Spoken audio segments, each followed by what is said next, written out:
They fled hundreds of miles to escape war in Ethiopia. But they fear it wasn't far enough. From the Washington Post. They watched friends die in the mountains of Tigray. They survived imprisonment. They paid bribes and suffered from injuries as they fled the civil war devastating Ethiopia. When the 40 Tigrayan asylum seekers made it to Nairobi this spring, at first they felt safe. Living in a one-room apartment more than 1,000 miles from the fighting, the friends, 3 medical workers and 1 journalist, said they were reassured to be in Kenya, a democracy and one of the region's most stable countries. But it was not long before their sense of security dissipated. Rumors abounded about intelligence officers surveilling Tigrayans on behalf of the Ethiopian and Eritrean governments. Then, late last month, in an incident that sparked an outcry in Kenya and attracted international attention, 2 men dragged a prominent businessman of Tigrayan descent out of his Bentley and into a Subaru as he sat in Nairobi traffic. A traffic officer appeared in a widely shared video to be holding the door of Samson Teklemichael's car open to assist his captors. Teklemichael could be heard pleading for bystanders to record his capture.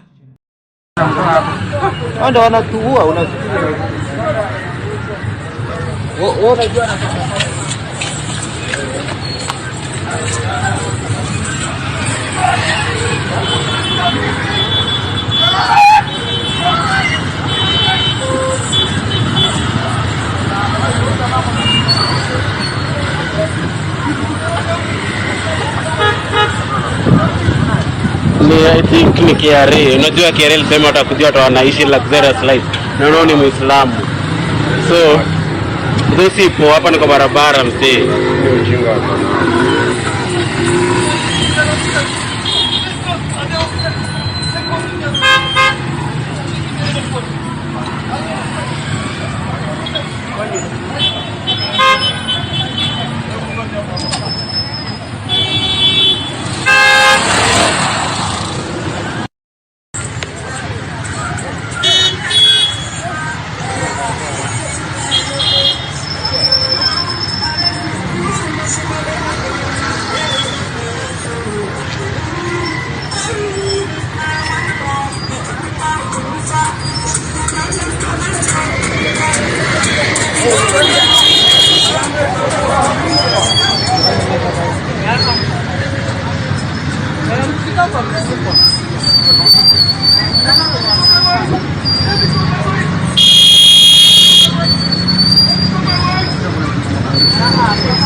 More than 2 weeks after Teklemichael was taken, it is not clear who was responsible or what their motivation was, said Kenya police spokesman Bruno Isishuso.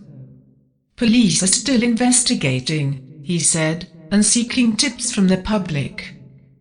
Mualuagata, one of the 40 Tigrayan friends living in Nairobi, was so shaken he did not leave the apartment for 2 days.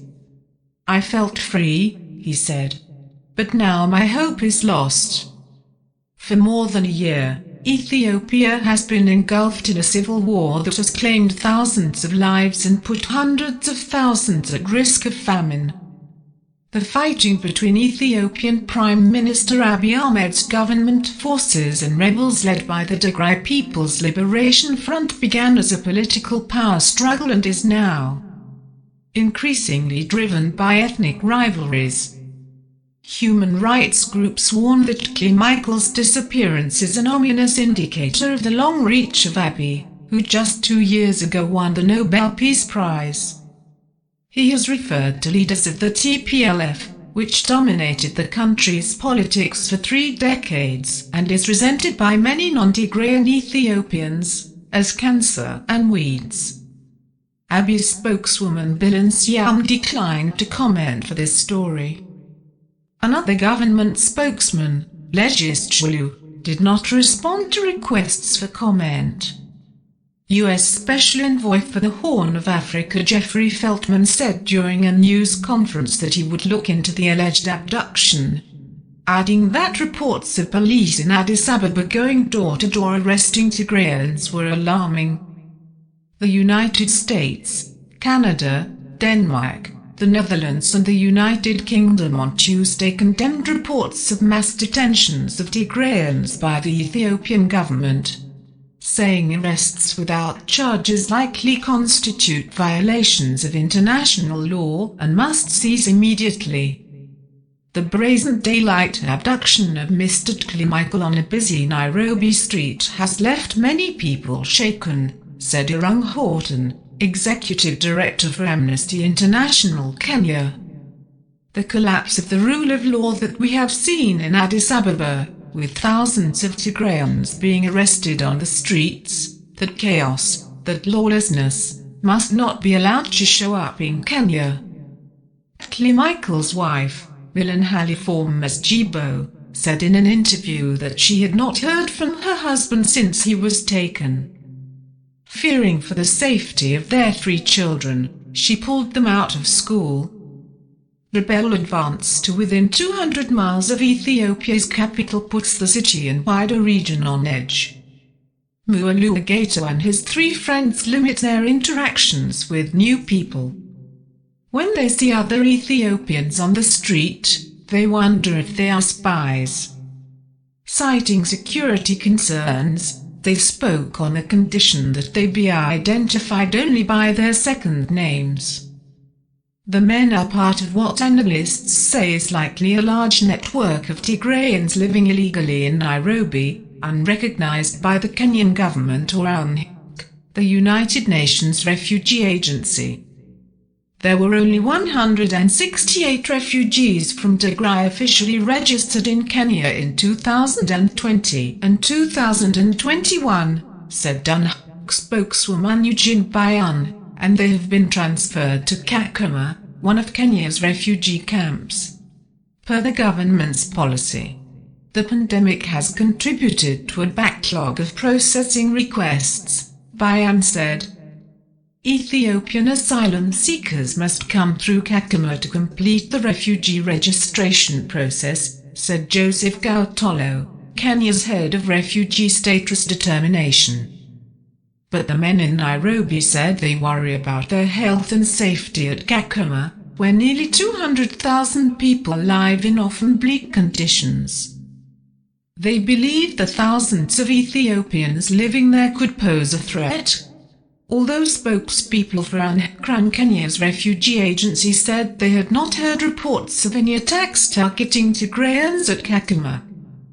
The 4 men acknowledged, though, that their legal limbo contributes to their fear. They have repeatedly called the UN hotline, trying to secure status as legal refugees. Teklemichael was a businessman and a legal person who had been living in Kenya for a long time, Mualuagato said. I am not a business person. I am not a legal person. I have no money. If he was abducted, what about us? Getting out. After fighting broke out last November in Ethiopia's mountainous north, each of the men experienced a different version of the terror that forced them to leave. Mualuagato, who was in Addis Ababa, said he was repeatedly punched by a police officer and dragged to a makeshift prison where he was detained for 40 days.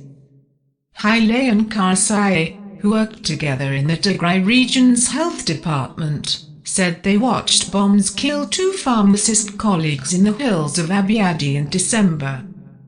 Haile, 28, and Karsai, 26, tried unsuccessfully to resuscitate the men, who had been walking dozens of feet ahead of them.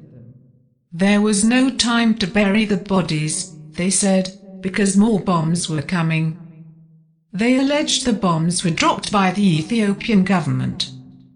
Teklemichael, 27, a childhood friend of Haile, said he ran from Eritrean soldiers who repeatedly shot at him after taking control of his hometown, Anti-Ethiopia. Soldiers looted his family's farm, he said, taking grain, shoes, clothes and cooking supplies. When he traveled to Tigray's capital last winter to pick up his paycheck, he called Haile. With Karsai, they devised a plan. The only choice, Teklemichael said, was to escape from that horror. The deterioration of Africa's second most populous country has been staggering. Once heralded for pressing democratic reforms and brokering peace deals in the region, Prime Minister Abiy is leading the battle on the front lines. The United Nations predicts hundreds of thousands of refugees will flee. In Sudan's sweltering camps, refugees from Tigray dream of independence from Ethiopia. Traveling by bus through Ethiopia, Haile, Karsai and Teklemichael were stopped near the border by an official at a checkpoint. He asked for their identification cards and demanded to know where they were coming from, they said. Not wanting to lie, they told him Tigray's capital. Then he brought them to a small, bug-infested house where they estimated about 50 men were being held as prisoners. For 4 days, the men said they were beaten by guards who demanded money they did not have.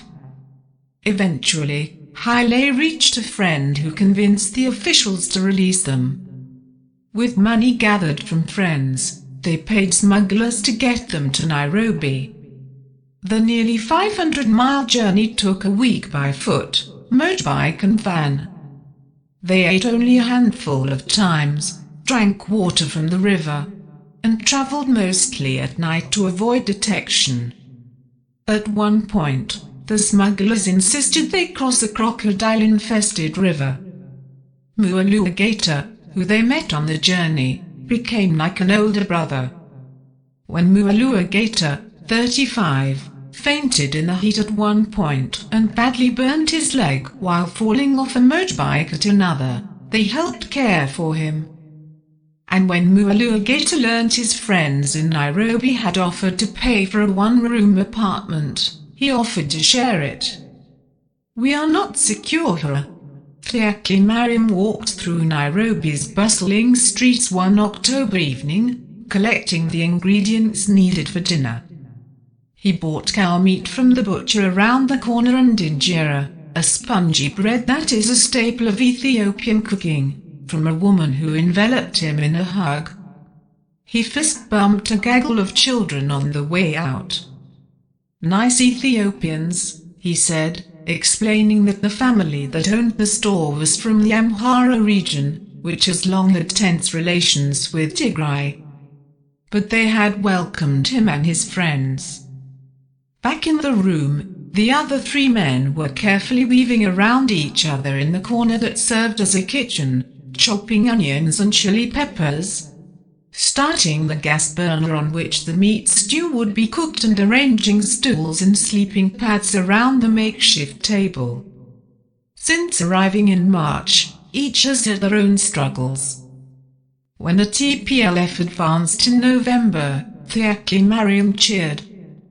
But rounds of government airstrikes in Tigray that were reported to have killed civilians muted his excitement.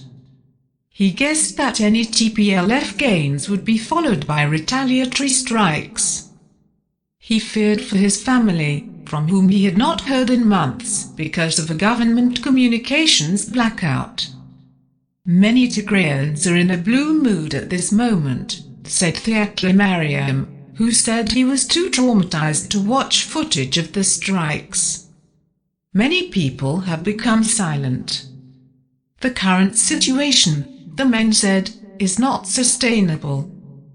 Unable to work, they rely on the generosity of Nairobi's Tigrayan community. They eat only 2 meals a day and have started buying pasta and ugali, a stiff flour porridge, because it is cheaper than injera. Their 6-month passes acknowledging them as asylum seekers expired in October. They said their calls to the UN hotline have been brushed off. Teklemichael emerged from an interview with Kenya's refugee agency in November in tears. An official told him, he said, to report to Kakuma or go back to his country. Friends have said the only other way to get the paperwork needed to be in Nairobi legally is to pay bribes. But they do not have the money. They now hope to get even further away, maybe to the United States or Europe. What they know for now, Teklemichael said, is this: we are not secure here.